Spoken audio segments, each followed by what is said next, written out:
Doctor Yunus সাহেব দেশের ক্ষমতার চেয়ারে বসার পরে আপনি মানেন কিংবা না মানেন, আপনি বোঝেন কিংবা না বোঝেন, দেশের চিত্র কিন্তু পাল্টে গিয়েছে।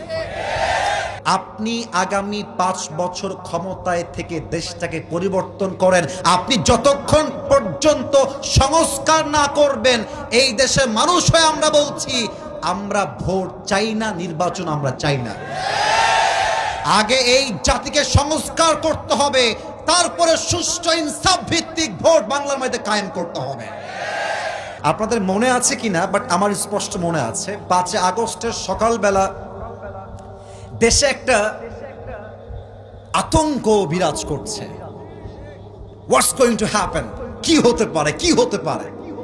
হঠাৎ করে নিউজ চলে আসলো আমাদের জান্নাতি আপা বাংলাদেশে আর নেই, তো উনি চলে গেছেন ভারতে। এটা নিউজে আসলো, বাট এটা আমাদের বিশ্বাসের বাইরে ছিল।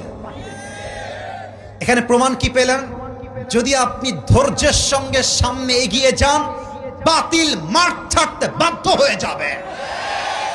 এবার দেখেন 2 নাম্বার কথা, আমি এক্সাম্পলটা জাস্ট মিলাবার ট্রাই করছি, just to make you realise what is the meaning of সবর। আমি আপনাকে বোঝাতে চাই ধৈর্য কাকে বলে। দেখেন, দেশকে আমরা সেকেন্ড টাইম স্বাধীন করলাম বুকের তাজা রক্ত দিয়ে।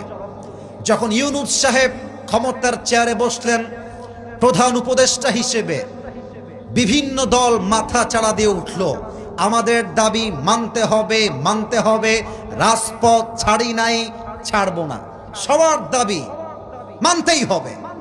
এখন ভাবেন, যদি ডক্টর ইউনূস সেই মুহূর্তে বলতেন এত দাবি, এত চাপ, এত pressure, I can take it any more, এটা আমি আর নিতে পারছি না, I am going to resign, এই ক্ষমতার চেয়ার আমি আজ থেকে ছেড়ে দিলাম, যদি এইটা তিনি বলে ফেলতেন, দেখতেন পথ থেকে, কোনার থেকে, গ্রাম থেকে আবার সেই দলের লোক মাথা চাড়া দিয়ে উঠে যেত।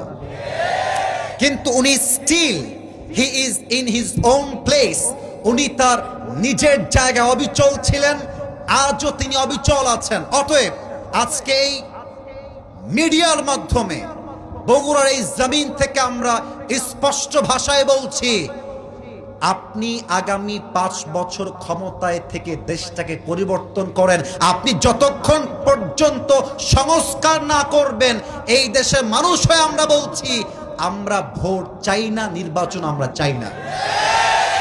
আগে এই জাতিকে সংস্কার করতে হবে, তারপরে সুষ্ঠু ইনসাফ ভিত্তিক ভোট বাংলার মধ্যে কায়েম করতে হবে।